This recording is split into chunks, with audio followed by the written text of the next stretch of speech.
conectado a través de videoconferencia. Él es Ricardo Palomo, es director de la Facultad de Ciencias Económicas y Empresariales de la Universidad CEU de San Pablo y nos escucha ya. Ricardo, ¿qué tal? Muy buenas tardes. Muy bien, te escucho perfectamente. Me imagino que también se me escucha bien allí. Perfecto, pues en tus Muy manos bien. está y gracias por estar con nosotros esta tarde. Gracias a vosotros por invitarme, un placer. Muy bien, pues bueno, me corresponde dar esta sesión a una hora más propia de un receso o posterior a la comida y bueno, pues creo que tengo asignado en torno a terminar a las 5. De hecho, a las 5 tengo que impartir clase, con lo cual pues a las 5 me tendré que salir necesariamente. Bien, quiero agradecer a Jorge Cerqueiro la invitación que me hizo para participar en este evento, en este congreso y también la facilidad de poder hacerlo online porque las agendas en esta época se complican mucho. Bien, y me propusieron un tema que era hablar y el que voy a empezar ya directamente dentro de este congreso o conferencias, es el futuro del empleo, un mosaico de visiones, como tú ahora mismo estabas comentando. Quizá es uno de los interrogantes que más tenemos ahora mismo casi todos presente, ¿no? No sabemos si va a ser ya inminente, si va a tardar un poco más, si nos va a dar tiempo a adaptarnos, en qué ámbitos. Y es cierto que todavía, a pesar de que hay bastantes investigaciones, no todas son concluyentes. Parece que sí que apuntan hacia una determinada dirección, que es la que voy a tratar de contar hoy aquí. Y bueno, pues voy a hablar del futuro del empleo, pues porque bueno, llevo tiempo trabajando en el mundo de la cuestión de la digitalización aplicado a la economía, que es mi campo, pero también porque formo parte de Odiseya, de la Junta Directiva de Odiseya, que es el Observatorio del Impacto Social en la Inteligencia Artificial. Y dentro de este observatorio, que ya es con mucha gente, con muchas empresas que forman parte del observatorio, pues hemos tenido la fortuna que Google se fijó en nosotros para desarrollar un proyecto muy amplio. Ahora mismo estamos en torno a 60 investigadores de diversas zonas de España, en varios grupos de trabajo. Y pues tengo el honor de dirigir uno de los grupos de trabajo en el cual se encuadran otros compañeros, como nuestro compañero Jorge que acabo de citar, y nos ha correspondido tratar el futuro del empleo, el impacto en colectivos vulnerables y para ello pues estamos haciendo pues un programa amplio muy de entrevistas a expertos, porque la literatura existente hasta la fecha pues sí apunta en direcciones parecidas, pero es cierto que prácticamente cada pocos meses que transcurren van cambiando o se van afinando esas predicciones. En este sentido voy a ir pasando un momento las diapositivas, me han indicado hacer con el más y el menos, perfecto. Muy bien, pues ahora vamos a iniciarlo ya. Bueno, vamos a empezar. Es una sesión yo que quiero hacer sencilla y quiero dar algunos datos. Bueno, el mundo no está cambiando, ya lo ha hecho. Ahí esa fotografía que teníamos arriba, blanco y negro a la derecha, principios prácticamente del siglo XX, pues ahora estamos en una fotografía que sería la contraria, ¿no? La que tenemos al lado en color, que tomó el economista hace un par de años, me gustó, y era esa adaptación que estábamos haciendo del empleo, ¿no? Bien, pasamos a la siguiente diapositiva y ahí podemos ver que esto empezó todo así. Año 1956, este primer computador de IBM con muy pocas megas de memoria, subido a un camión por varios operarios. Y yo me pregunto si estas personas que estaban viendo esa maniobra eran conscientes de lo que vendría después y a dónde llegaríamos. Yo creo que no. Y esto pues me lleva a pensar si ahora mismo, en los tiempos actuales, seríamos conscientes, como estas personas que estaban observando esta maniobra, en cómo será todo dentro de 30 o 40 años. Yo incluso les comento a mis estudiantes, digo, bueno, muchos de vosotros viviréis hasta prácticamente el año 2100 perfectamente. ¿Y cómo será el mundo en el año 2100? ¿No? Y es impresionante pensar lo que puede avanzar en esa situación y dada la evolución exponencial que está teniendo la tecnología. Bien, en esta otra diapositiva pues tenemos una muestra, la enseño a la gente y digo, bueno, ¿y qué ves ahí? Bueno, pues en la flecha roja, por no hacer precisar a las personas que me están escuchando, la flecha roja de la izquierda, en el año 1900, está señalando el único vehículo de motor que está circulando por esa Quinta Avenida de Nueva York. Y en la foto de la derecha la flecha roja está situando el único vehículo o, bueno, un carruaje tirado por caballos que circula. Es decir, en 13 años el escenario ha cambiado. Bueno, pues muchas veces, bueno, pues ha cambiado de pasar en coche a pasar de pasar en un carro a pasar en un coche. Pero vamos un poco más allá. Lo que ha cambiado, vamos a empezar a pensar todas aquellas personas que se dedicaban al cuidado de los caballos, los propios cocheros de muchos de esos carruajes, porque no es lo mismo conducir un coche que llevar animales, obviamente, los que reparaban herraduras de caballos o que tenían ese tipo de atención hacia ellos, y cómo habría cambiado totalmente. Desde luego esas personas, si no se reciclaron o no cambiaron y se transformaron en mecánicos o en personas para arreglar pinchazos de ruedas, etcétera, habrían tenido una adaptación muy difícil. Sin embargo, las cosas cambian, pero como indico ahí, tanto a la izquierda como a la derecha, las 4 ruedas siguen predominando en todo medio de transporte, porque es la forma más estable, ¿no? Si fuesen 2 sería una moto, si fuesen 3 sería inestable, hay muy poquitos vehículos con 3 ruedas. 4 es muy, muy estable y 6 ruedas pues aumentaría el rozamiento y no tendría sentido. Luego, todas las cosas cambian, pero algunas no tienen por qué cambiar, sino adaptarse o reformarse. Bien, la siguiente diapositiva, gracias, podemos ver profesiones que ya quizá nos parecen totalmente anacrónicas. Arriba a la izquierda tenemos una imagen de una famosa película de Jack Lemmon, Shirley MacLaine, y lo que está haciendo ella es ser ascensorista, es decir, era una persona que pulsaba los botones y, bueno, daba también conversación y estaba pendiente de atender a los pasajeros de ese ascensor. Eso no lo hemos visto ya probablemente desde hace muchísimo tiempo. O las legiones de secretarias que hacían copias en las oficinas de todos los memorándums y cartas, ¿no? Y otros muchos labores que podemos ver ahí, incluso al fondo, en la parte de abajo a la derecha, podemos ver, si alguien lo adivina, son los famosos serenos, que incluso hasta los años 70 tuvieron un papel. Bueno, pues todo ese tipo de empleo, todos esos puestos, todas esas actividades, pues el empleo, la riqueza que puedan generar, el bienestar social también que ello contribuye en los países, se crea, como la energía se destruye y también se transforma, ¿no? En ese sentido, tendríamos que ver cómo incluso en épocas más recientes, en los últimos años, cómo han cambiado las cosas. El programa Apollo, el programa Shuttle o el programa Dragon de SpaceX, lo que vemos ahí son que el objetivo es llegar al espacio en todo caso. Sin embargo, en el programa Apolo, el medio para llegar eran naves que, como pueden verse ahí, el instrumental estaba formado principalmente a base de interruptores. Ya en los Shuttle, los Columbia, los Challenger, que todos recordamos, había una mezcla ya entre dispositivos de tipo interruptor y pantallas. Y ya en el Dragon de SpaceX, muy reciente, hace 2-3 años, ya podemos ver que todo es pantalla. Para los que sean profesores, pues al lado de la derecha pasamos de la pizarra en la tiza a la presentación con proyector de diapositivas o a la pizarra inteligente. Bueno, ha cambiado el medio de hacerlo en todos los casos, en los dos lados, izquierda y derecha, ha cambiado el medio, pero la finalidad es la misma. En uno es ir al espacio y en otro caso es enseñar o formar a las personas. Los medios nos dan mayores facilidades. De hecho, esta charla pues la puedo dar dado que tenemos tecnología. Incluso estas mismas fotografías que estoy mostrando hasta el momento, si las hubiese tenido que hacer hace 30 años, habría sido realmente complicadísimo. Habría tenido que ir a un banco de diapositivas a algún sitio, yo no sé en qué sitio se podrían conseguir fotografías y preparar algún tipo de presentación. Es decir, la de miles de horas que a todos nos ha ahorrado Google para poder buscar información. Bien, en este sentido, claro, también nos cuesta mucho prever qué puede ocurrir. Ahí tenemos un recorte periódico del Daily Mail del 5 de diciembre de 2000, donde venía a decir que Internet es una cuestión pasajera, es una cuestión que no tendrá un mayor calado. Estamos hablando del año 2000. Bueno, todavía ya Internet lo teníamos en muchos sitios, pero todavía no se había hecho extremadamente popular o no había llegado a todos los hogares.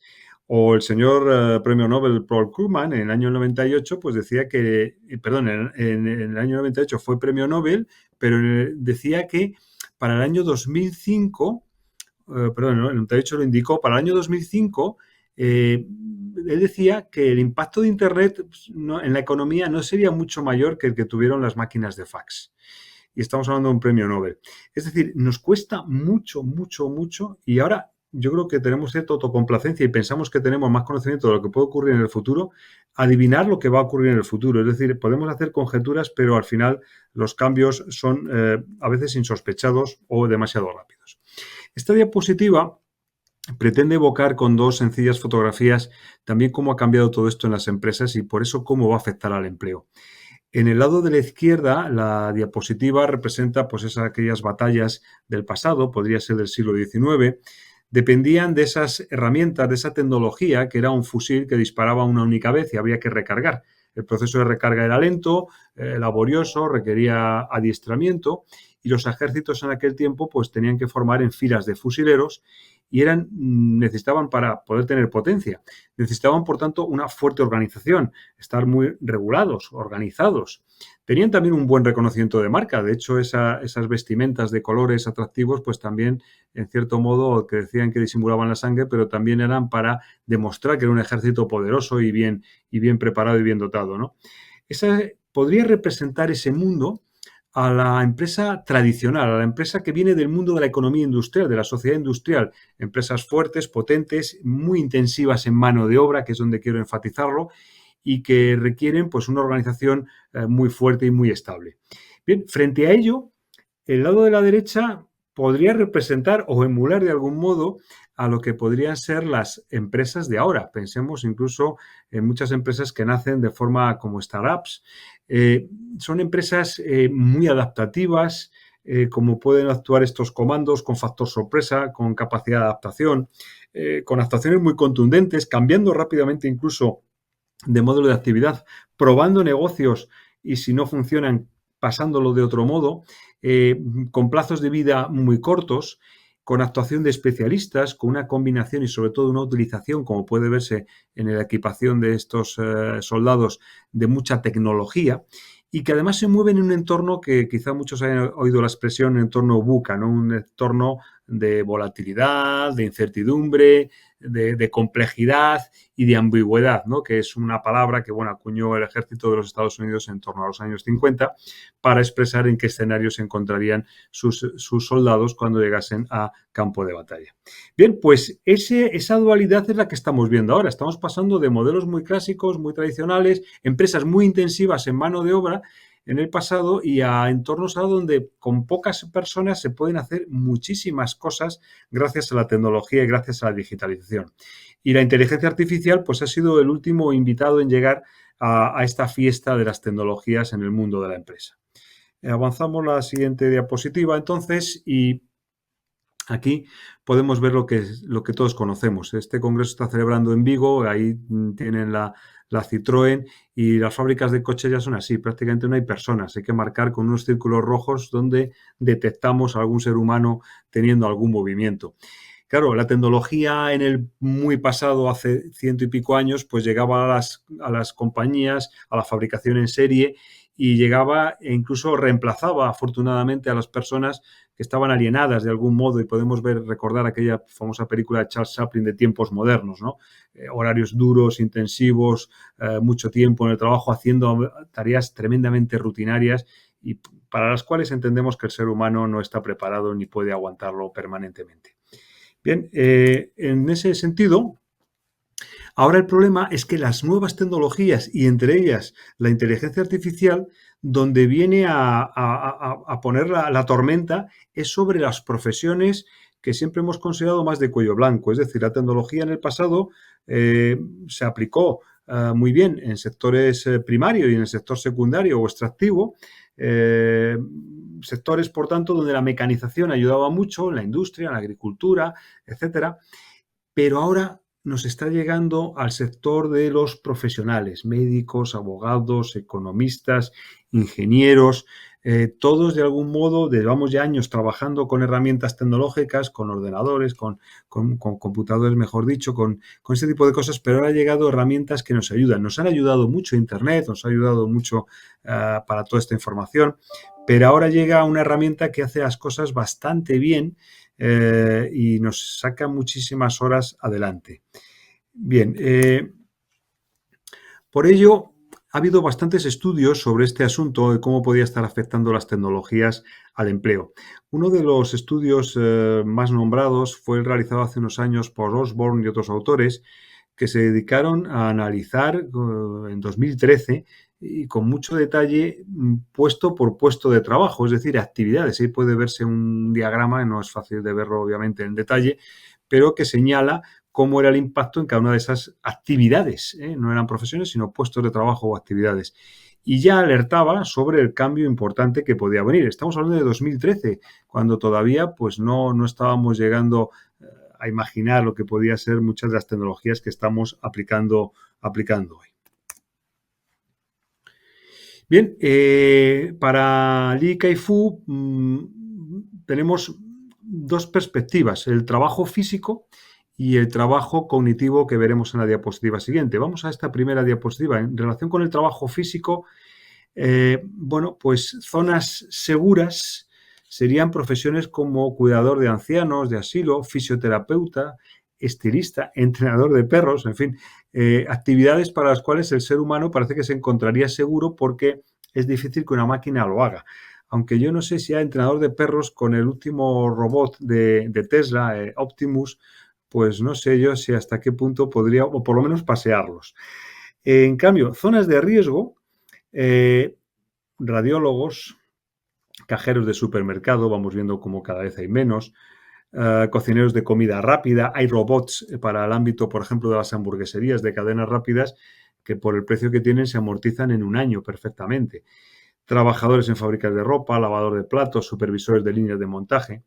Hay algunas zonas de cubierta humana, como puede verse camarero de discoteca, camarero de cafetería. Entendemos porque el trato humano también es lo que va a demandar esa persona, recepcionista de un hotel de lujo, que entiendes que lo que quieres es que te atienda una persona y te ayude en tus cuestiones.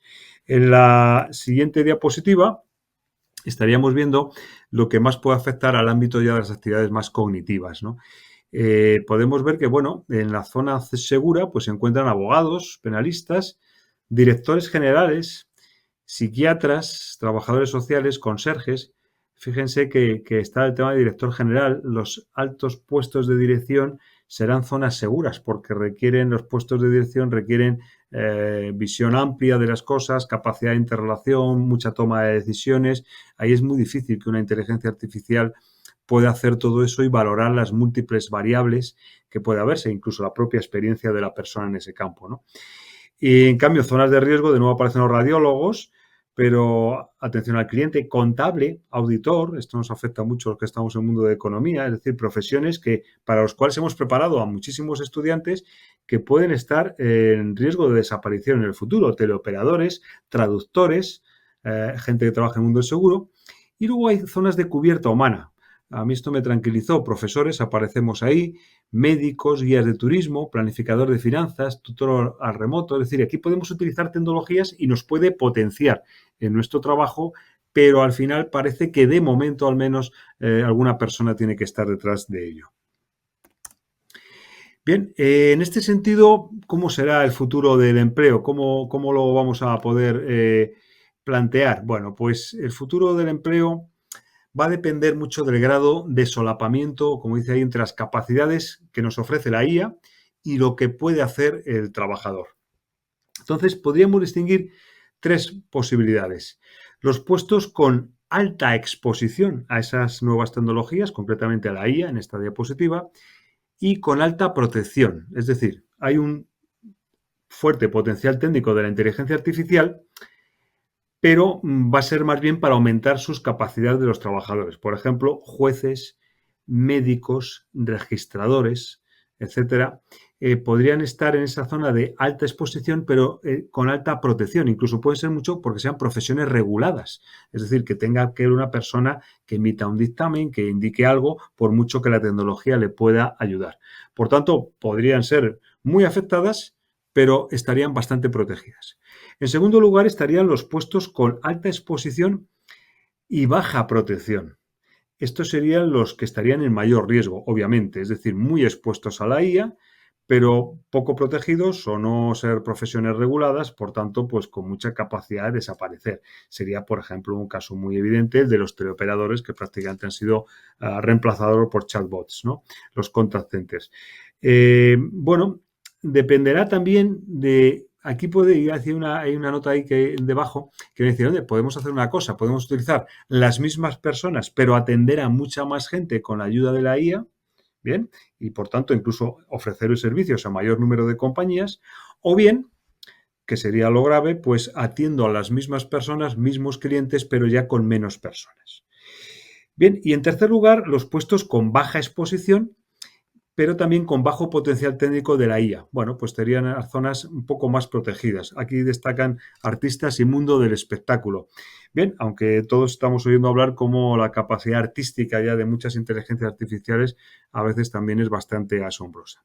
Bueno, pues según el Fondo Monetario Internacional, estas dos categorías, la 1 y la 2, representan aproximadamente el 60% del empleo en Europa, con lo cual las consecuencias de toda índole, económicas y sociales, puede verse que son bastante relevantes. Bien, pasamos a la siguiente diapositiva. Sí, que es que se ha esto. Bien, ¿debemos entonces temer a la inteligencia artificial en el futuro del empleo? Bueno, pues como hemos dicho, ocupaciones sustituibles o potencialmente sustituibles son tanto las cualificadas como las no cualificadas. El impacto que pueda tener la inteligencia artificial de modo agregado, pues va a depender de muchas variables. Vamos a destacar 3. Del balance entre los puestos de trabajo que complementa y que sustituye la IA, ¿vale? Porque algunos pueden ser complementados y otros pueden ser totalmente reemplazados o sustituidos. Luego también, esto es un punto muy economicista, de las ganancias de productividad agregadas. Claro, si aumenta la productividad de los países por el uso de las tecnologías, eso impulsará los niveles de renta, con ello más demanda de consumo de bienes y servicios, por tanto más producción, más riqueza y mayor bienestar. Esto sería pues un planteamiento también bastante razonable, es decir, la tecnología podría incluso llevarnos a plantear el objetivo económico que fuese, y voy a repetirlo, que fuese el pleno desempleo. En la economía nos movemos siempre pensando en el pleno empleo. El pleno desempleo sería aquel que podríamos conseguir de modo bastante utópico, obviamente, si las máquinas trabajan para nosotros y consiguen darnos esa productividad. De hecho, cada vez trabajamos hipotéticamente menos horas. Hay países como, por ejemplo, Países Bajos, que son 20 y tantas horas, 28 horas laborables. ¿Por qué? Porque aumenta la productividad. Y si aumenta la productividad, pues hipotéticamente tendríamos más tiempo para nosotros.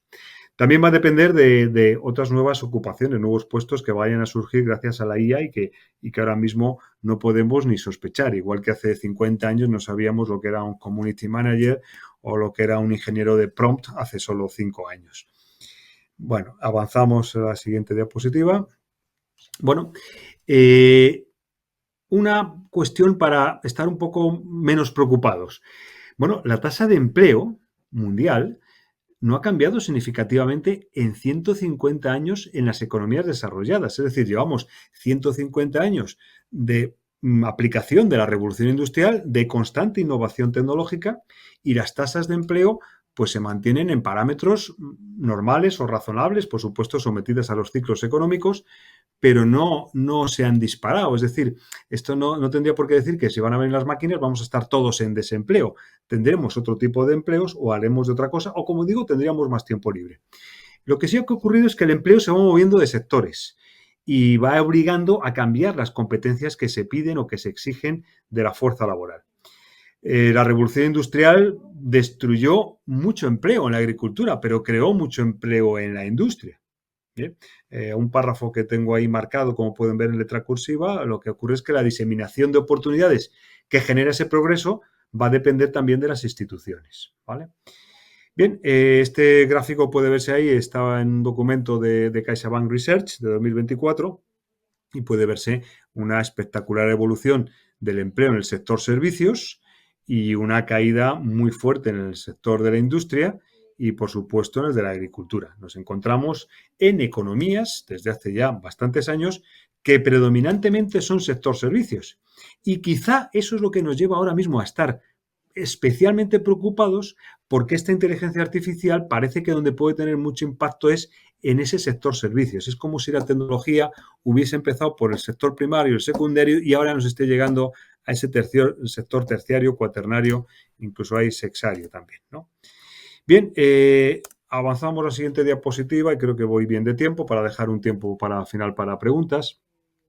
Bueno, un informe de este año también de Ecotec de 2024, de esta organización muy reconocida por todo lo que es la parte de innovación, pues hacía un análisis y encuestaba, y voy a destacar aquí algunos titulares que llaman la atención. Decía, récord de optimismo con la capacidad de la tecnología de crear nuevos empleos. Es decir, parece ser que había o hay un optimismo con la tecnología para motivar la creación de nuevos empleos. Ahora bien, si pasamos a la siguiente diapositiva, podemos ver incluso más opiniones en este sentido que destaco aquí. Decía, la mayoría de puestos de trabajo, les preguntaban a las personas, se dicen, la mayoría de puestos de trabajo son automatizables, pero el mío no. O España no está preparada para el mercado de trabajo del futuro, pero yo sí. Bien, es decir, esto somos muy optimistas todos o siempre pensamos que a mí no me puede ocurrir, que esto le va a ocurrir a otros. Esto puede denotar, pues puede ser desinformación de lo que puede ocurrir, puede ser no querer verlo o pensar que somos indispensables en muchos de nuestros puestos de trabajo. Aquí tenemos algún otro titular de prensa, decía, Bruselas quiere llegar a los 20 millones de empleos relacionados con la digitalización, lo que implica ampliar la oferta formativa, que es un campo en el que estamos y deberemos hacer esfuerzos importantes en España, puesto que España necesitará 1,5 millones de trabajadores tecnológicos en 2030.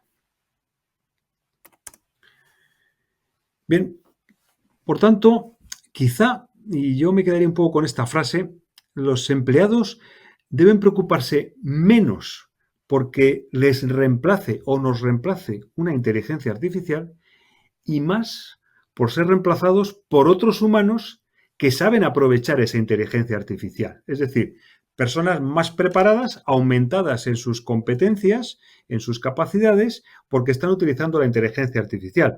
Esto no dista mucho de lo que hemos visto en las últimas décadas. Si hace 20 o 20 y tantos años, cuando íbamos a contratar a una persona, preguntábamos si sabía manejar Excel, sí o no, pues bueno, pues oye, el que sabía manejar Excel, pues ya era un valor añadido, sobre todo si en el puesto de trabajo aquello era importante, ¿no? Por tanto, lo que debemos encaminarnos claramente es a reforzar sí o sí las competencias tecnológicas.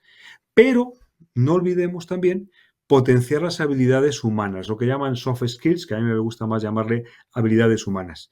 Porque si muchas de las cuestiones que son de tipo burocrático, administrativo, de gestión, pueden ser automatizadas con inteligencia artificial, aquellas que requieren habilidades humanas, antes hemos dicho toma de decisiones, por ejemplo, interrelación, las propias relaciones sociales, personales o laborales, que son complejas, las capacidades de negociación, muchas de este tipo de cosas obviamente tiene que hacerlo un humano. Y claro, reforzarse en esas actividades y que ese ser humano sea menos una pieza más de un engranaje administrativo, pues es lo que puede ayudar a ello. Tengamos en cuenta que, al fin y al cabo, nuestro propio modelo educativo actual y que seguimos, vamos parcheándolo, pero sigue siendo tributario y heredero de los modelos educativos de los últimos 2 siglos. Son modelos educativos diseñados para formar personas para desempeñar puestos determinados, incluso a veces especializados.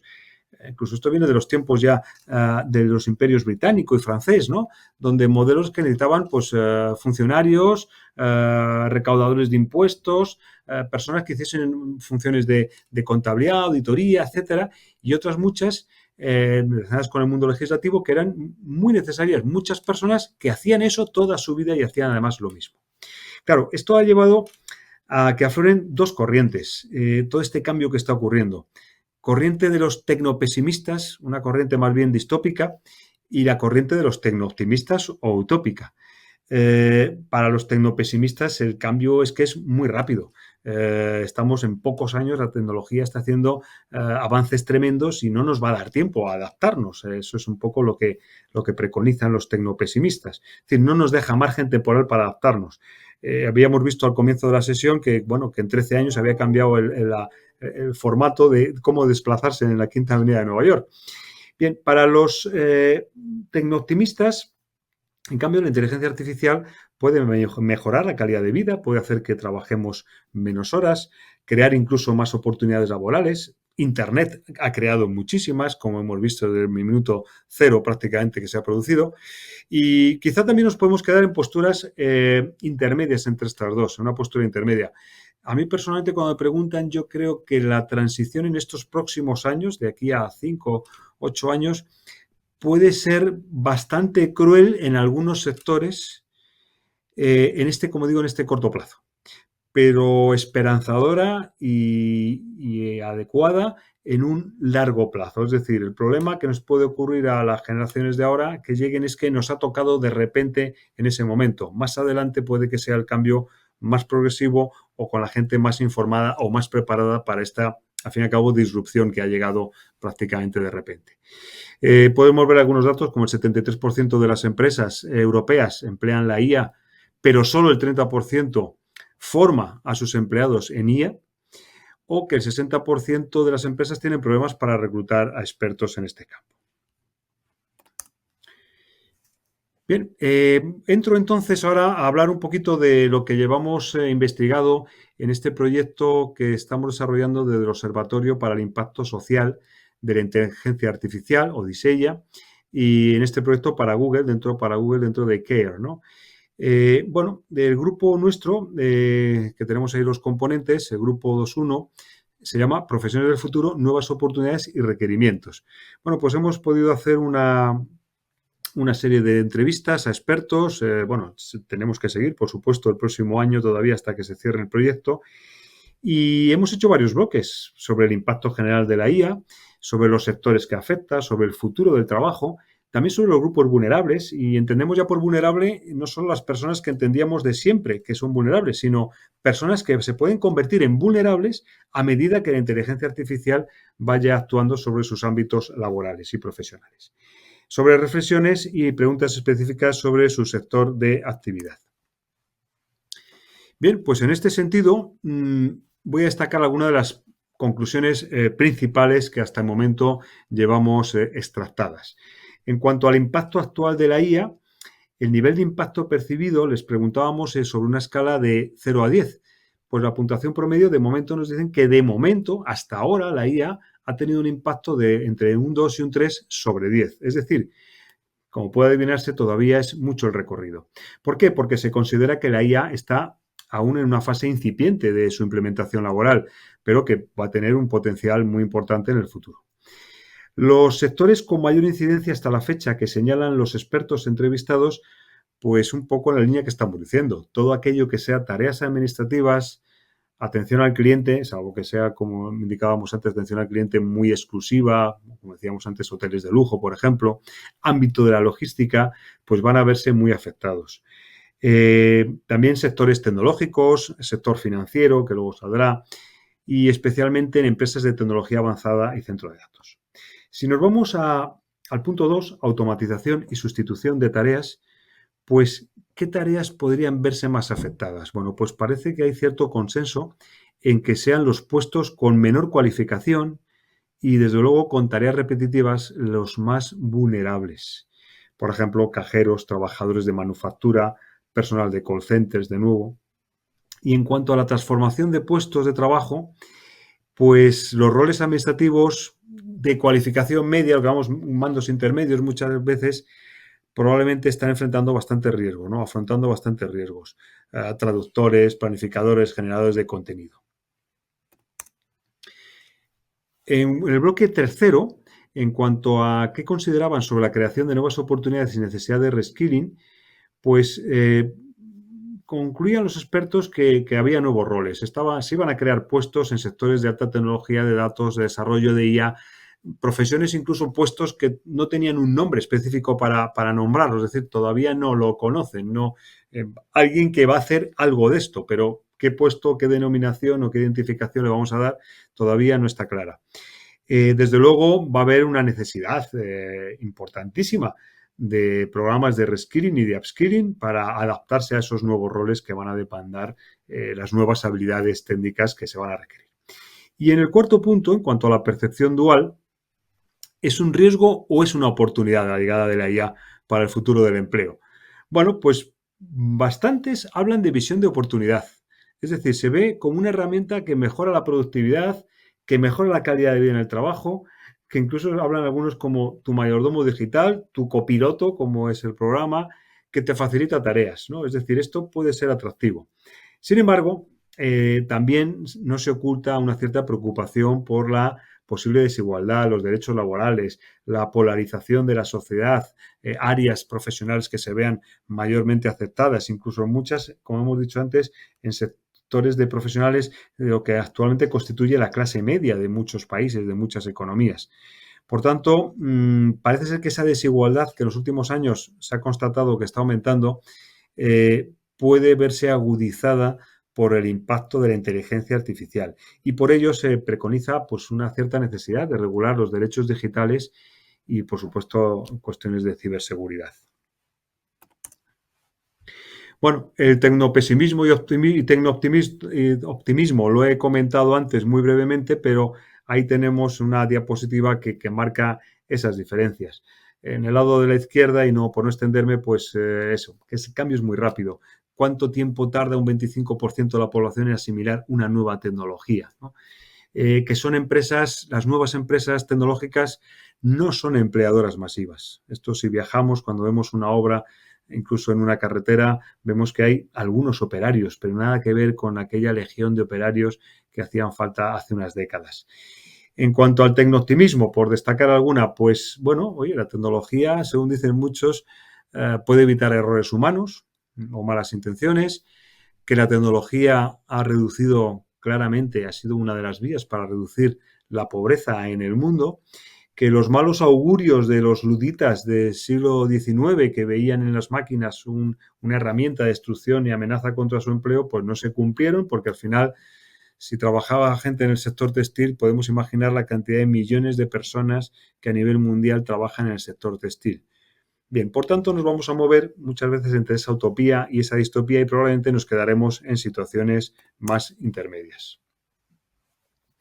Bien, no voy a extenderme mucho más en esta parte, cómo afecta la revolución tecnológica, pues aquí tenemos opiniones de diversos estudios, 2016, indican que no se reduce el empleo agregado, pero sí se reduce el empleo menos cualificado.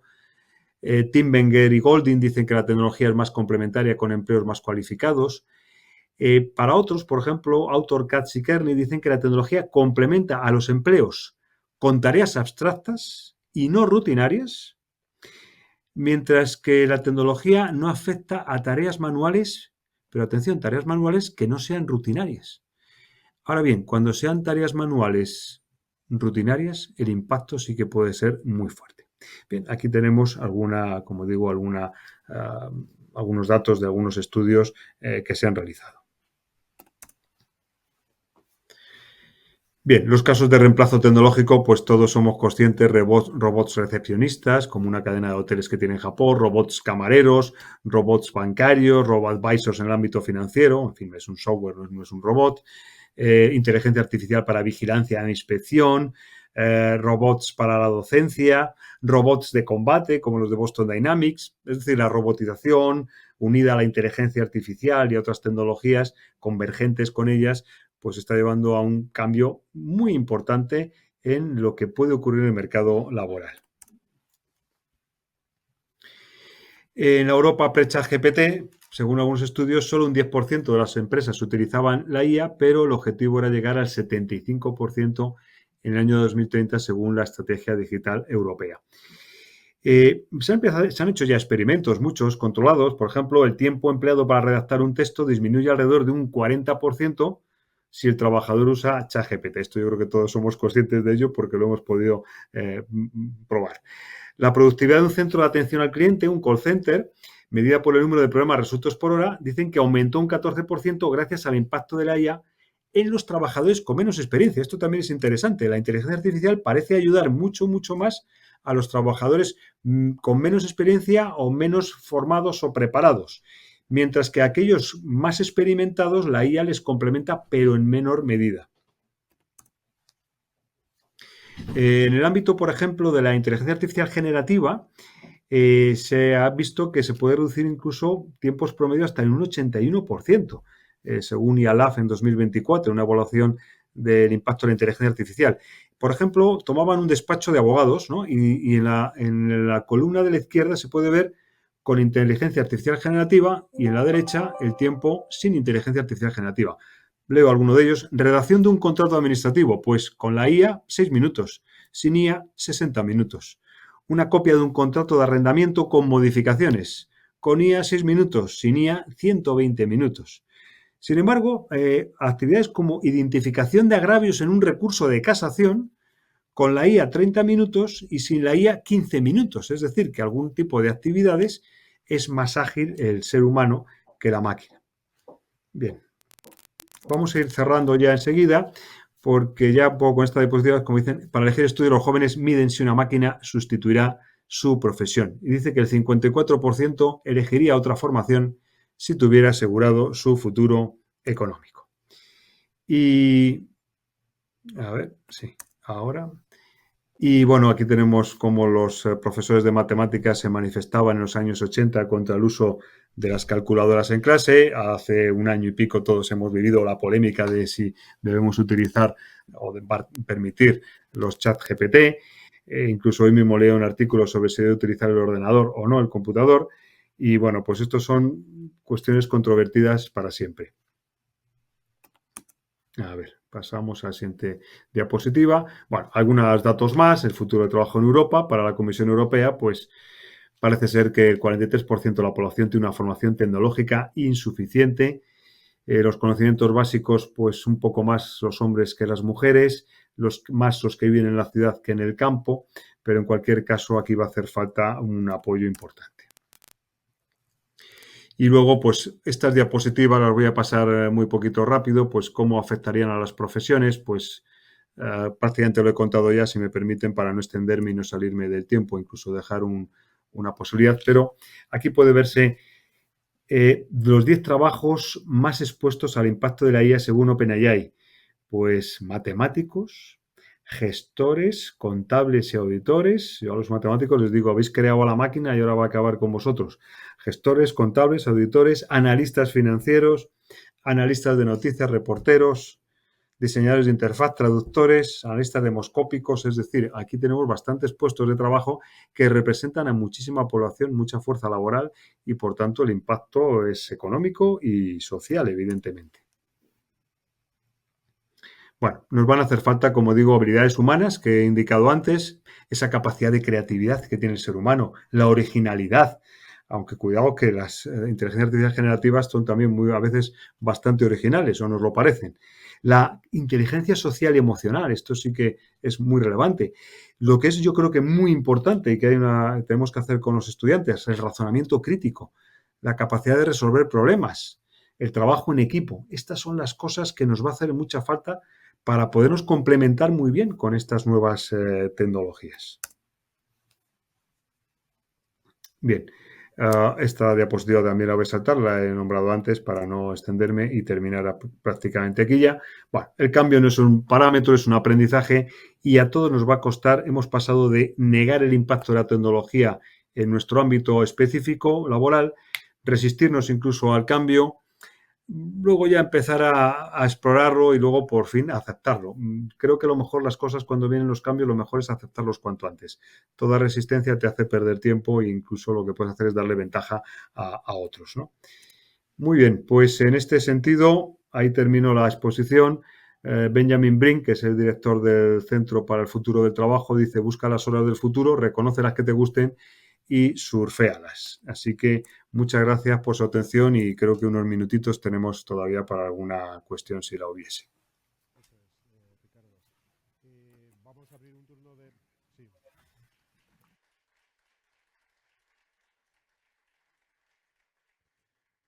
Te comentaba que vamos a abrir un turno de preguntas. Si alguien quiere lanzarle alguna pregunta a Ricardo, adelante. Este es el momento.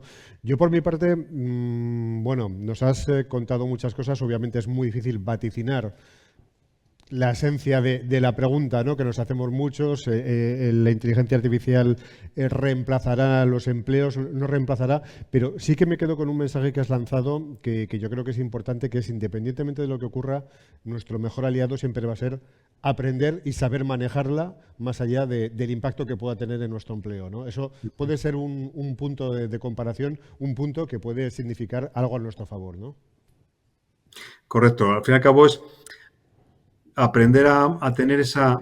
¿Se escucha bien? ¿Sí? Sí, sí, sí, te Sí. escuchamos. Perfecto. Yo creo que toda tecnología nos potencia. Si ahora nos viesen personas de hace 500 años, nos considerarían superhumanos, ¿no? Porque podemos cruzar un océano en 8 horas en un avión, ah, podemos ver sin problema, incluso a avanzada edad, porque tenemos gafas, simplemente eso, o podemos comunicarnos con cualquier persona en cualquier lado del mundo. Es decir, ya somos seres humanos aumentados en nuestras capacidades, en nuestros componentes, gracias a la tecnología. Como humanos no podemos aumentarnos biológicamente, pero sí tecnológicamente. Bueno, pues de algún modo, efectivamente, esto va a ser una herramienta que si la interiorizamos, la adaptamos y la aplicamos, pues nos puede potenciar. Si no lo hacemos, pues obviamente pues no es lo mismo viajar de aquí a Vigo, de Madrid a Vigo, en coche que viajar andando. Podemos ir a hacer, pero utilizamos una tecnología que nos permite desplazarlos en unas horas. Luego, creo que es el abrazar esa tecnología, saber sacar el máximo partido y potenciarnos con ella. Y en tu caso, como profesor universitario, ¿te preocupa el hecho de que tus alumnos, estamos hablando de inteligencia artificial generativa, que lleva poco entre nosotros, no sé, tenga algún impacto negativo en los nuevos procesos de aprendizaje a través de la IA, sea por el refuerzo a la hora de la creación de textos, a la hora de condensar? Bueno, siempre se habla que en el mundo de la docencia hay cierta incertidumbre, ¿no?, sobre los nuevos modos en los que los y las alumnas van a empezar a interactuar con la IA y van a aprender. ¿Te preocupa esto? Bueno, pues yo quizá como soy una persona muy abierta a las tecnologías, más que preocuparme, casi les invito a que lo abracen, que lo utilicen, porque creo que va a ser fundamental para ellos en su futuro profesional. Es cierto que ya lo difícil es saber si el trabajo que han hecho es original o se lo ha hecho la máquina rápidamente. Por eso ahora donde tengo que ponerle hincapié es en cómo me lo defienden, cómo me lo expresan, cómo lo interrelacionan, cómo lo justifican, qué preguntas formulan sobre ello. Yo creo que por primera vez a lo mejor podemos desarrollar lo que siempre hemos dicho en los planes de estudio, estimular el juicio crítico, cuando sabemos que eso muchas veces no se hace. Se cuentan las materias, se estudian, se regurgitan en un examen, pero el juicio crítico parece que no daba tiempo. Bueno, pues quizá ahora sea el momento. Eh, ellos además saben que para ellos es necesario. De hecho, incluso a estudiantes que terminaron los estudios de grado hace un año ya me dicen, es que los que vienen detrás de mí van a salir más potenciados porque van a saber utilizar herramientas mejor que yo o lo van a utilizar ya durante los estudios, ¿no? Con lo cual, su percepción es que hace falta y creo que los segmentos de estudiantes jóvenes todos están muy a favor del uso de esas tecnologías. Les he preguntado algunas veces, ¿esto os va a hacer más tontos o más vagos? ¿No? Me dijeron que más bien más vagos. Dice, y bueno, y también un poco más tontos. ¿Vale? Pero bueno, quizás su potencial o sus capacidades irán ahora por otra dirección o en otro ámbito que no les requieran esos conocimientos. Y ya que no te lo pregunta nadie, te lo voy a preguntar yo. Estamos en un ámbito, estamos en un congreso de prevención de riesgos laborales. La mayor parte de los y las asistentes son prevencionistas. ¿Qué impacto o qué ventajas puede tener el uso de herramientas de inteligencia artificial, en este caso generativas, en su día a día? ¿Cómo les puede ayudar o cómo les puede afectar también? Bueno, yo creo que el impacto de riesgos, yo creo que nos puede ayudar mucho con protocolos, con actuaciones, con temas de alertas. Si nos vamos incluso a evitar riesgos, por ejemplo, lo que es la circulación, ya empieza a haber estudios que indican que hay un menor riesgo en un vehículo autoconducible que en un vehículo conducido por un humano. Tengamos en cuenta que los humanos, si siempre hemos tenido problemas al volante por distracciones, se han aumentado exponencialmente ahora por el uso de los dispositivos móviles mientras estamos conduciendo. Puede ayudar, yo creo que la inteligencia artificial puede ayudar y puede ayudar mucho en la prevención, además puede emitir señales. Yo el otro día me preguntaba y lo hablaba con la gente y dice, bueno, y si en las recientes inundaciones de la Dana en Valencia lo que podía haber fallado ahí o ha podido fallar son los sistemas de comunicación para emitir esas alertas o la toma de decisiones. Y si todo ese proceso hubiese sido realizado por una inteligencia artificial que hubiese medido los caudales, las precipitaciones, otros indicadores, incluso poder tener registros antiguos de qué podía ocurrir, habría desencadenado una orden de actuación sin la necesidad de una decisión humana de por medio, o habría reforzado la alerta para que las decisiones humanas hubiesen sido más rápidas. Pues es una cuestión que yo creo que habría que plantearse. Ricardo, tienes 4 minutos para ir a clase. Gracias por habernos atendido esta tarde y que tengas una buena jornada. Muchas gracias. Muy bien, un placer. Muchas gracias a todos por escucharme. Hasta luego. Chao.